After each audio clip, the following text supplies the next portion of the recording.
Bom dia, oitavo ano. Então, na aula de hoje, eu vou falar um pouquinho sobre força muscular, tá? Mas para dar início na aula, eu vou falar sobre os músculos, tá bom? Então, vamos lá. Uma das estruturas mais importantes para o movimento humano são os músculos, principalmente os músculos esqueléticos. Dentre as funções essenciais está a sua atuação em conjunto com os ossos e articulações, né? Produzindo força para os movimentos. De acordo com o autor Wernicke, a musculatura do aparelho locomotor, ele compreende cerca de 400 músculos e todos os seus movimentos resultam na ação simultânea ou consecutiva de vários deles. Raramente resultam na contração de um único músculo. São chamados de sinergistas os músculos que atuam em conjunto na execução de determinado movimento. Os músculos cuja ação se opõe ao sentido do movimento são chamados de antagonistas. Portanto, a execução de qualquer movimento é determinada pela ação recíproca dos músculos sinergistas e antagonistas, tá? Então, ao realizar movimento, os músculos eles são recrutados e respondem aos estímulos com toda a sua eficiência, mas devem estar preparados a fim de evitar possíveis lesões, tá?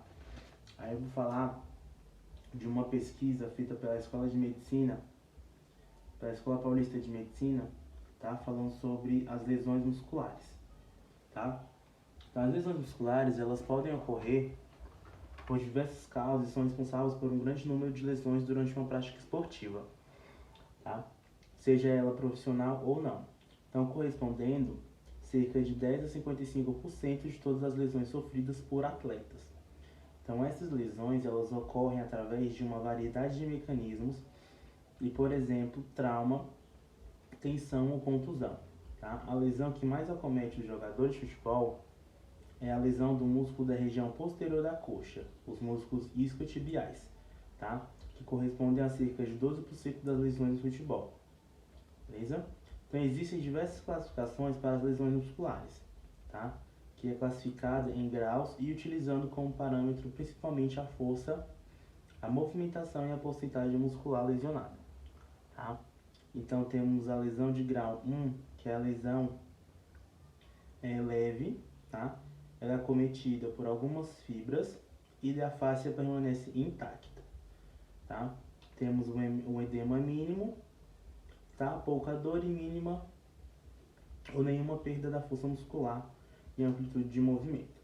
Temos a lesão de grau 2, tá? Ou lesão moderada, que é a perda da força muscular óbvia em si, tá? E temos a lesão grave ou de grau 3, que é a lesão completa das fibras e da fáscia e a perda completa da função muscular, tá? E um dos principais fatores de riscos para a lesão muscular é o desequilíbrio entre os músculos extensores e flexores, né? Então, quando você está fazendo uma parte física de musculação para os músculos, ele tem que ter um equilíbrio entre o músculo que está fazendo o extensor e o músculo flexor. Se houver esse equilíbrio, é onde ocorrem as várias lesões, tá? Outros fatores de risco conhecidos são a musculatura encurtada, a lesão prévia, o campo molhado, tá? Para o jogador de futebol principalmente, tá? E a idade, tá? Então, quanto à prevenção das lesões, a restauração do equilíbrio entre os grupos musculares, consequentemente a incorporação de exercícios excêntricos para os músculos isquiotibiais durante as sessões de treinamento e de resistência na pré-temporada, reduzindo a incidência de lesões musculares dos isquiotibiais, tá? E pode ser também especialmente importante se o atleta tem um histórico de lesões musculares. Então, essa pesquisa eles focalizaram mais nos atletas de futebol, tá? Então, falou que cerca de 5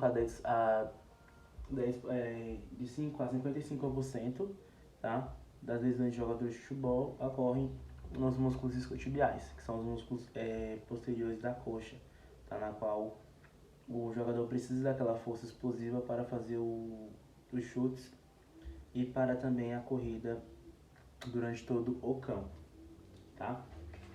Então, indo para a parte da força muscular, eu já vou falar o que seria a força muscular, quais os tipos, tá?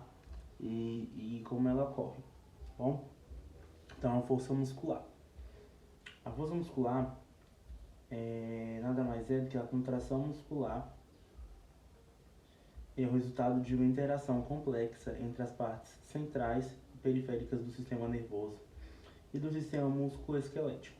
Tá? Então, a força muscular ela pode ser definida como a quantidade de tensão que o músculo ou grupamento muscular pode gerar dentro de um padrão específico e com uma determinada velocidade de movimento. Tá? Então, portanto, a força muscular é uma capacidade física derivada da contração muscular, que nos permite movimentar o corpo, levantar objetos, empurrar, puxar, resistir a pressões ou sustentar cargas. Tá?